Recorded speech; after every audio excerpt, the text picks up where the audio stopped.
ہندوستان زندہ باد، علم تحریر ہے، ہندوستان زندہ باد۔ ہندوستان کی آزادی کا 79واں یوم آزادی آج دنیا بھر میں ہر اس جگہ منایا گیا جہاں جہاں ہندوستانی آباد ہیں۔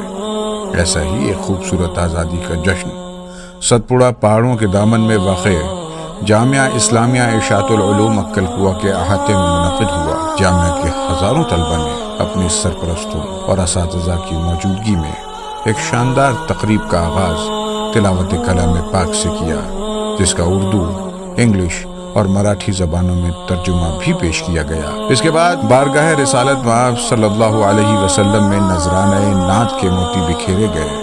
اس سے متصل دعویٰ انگلش اکیڈمی کے اسٹوڈنٹس نے انڈیپینڈنس ڈے کے تھیم پر ایک بہترین ڈیمنسٹریشن پیش کیا، جس کے بعد دارالقرآن کے ایک طالب علم نے آزادی کی جد و جہد سے متعلق ایک پرمغز تقریر پیش کی۔ پھر عربی اول درجے کے طلبہ نے حب الوطنی کے جذبے سے سرشار ترانہ پیش کیا۔ اس کے بعد ہندی زبان میں بھی ایک تقریر پیش کی گئی۔ اب باری تھی بھارت کا پیارا گلشن نامی پرجوش نغمے کی۔ پیارا گلشن مہک رہا ہے، خوشحالیوں کا ہر سو، خوشحالیوں کا ہر سو، پنچھی چہک رہا ہے۔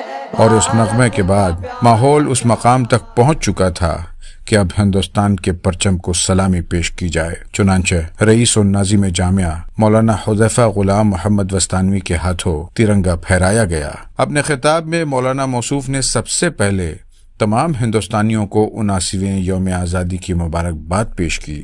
اس کے بعد اختصار کے ساتھ آزادی کے مفہوم، اس کی تاریخ اور اس کی اہمیت پر روشنی ڈالی۔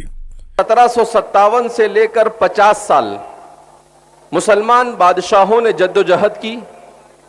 اس کے بعد کے دوسرے 50 سال ہمارے علماء نے جد و جہد کی، اور پھر اس کے بعد 1857 کے بعد 100 سال تک ہندو، مسلم، سکھ، عیسائی سب نے مل کر اس ملک کی آزادی کے لیے کوشش کی۔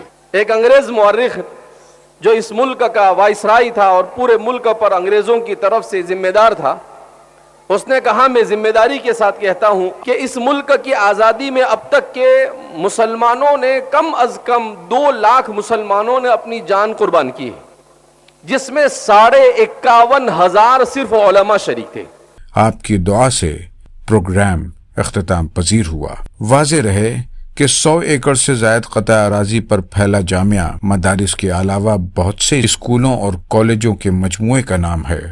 چنانچہ کیمپس کے دیگر اداروں میں بھی آزادی کا جشن پورے وقار کے ساتھ منایا گیا۔ کل 9 جگہوں پر پرچم کشائی ہوئی اور اس سے متصل تقاریب کا انعقاد کیا گیا، جن میں 14,000 طلبہ اور سینکڑوں اساتذہ نے حصہ لیا۔ Report team الوستانوی۔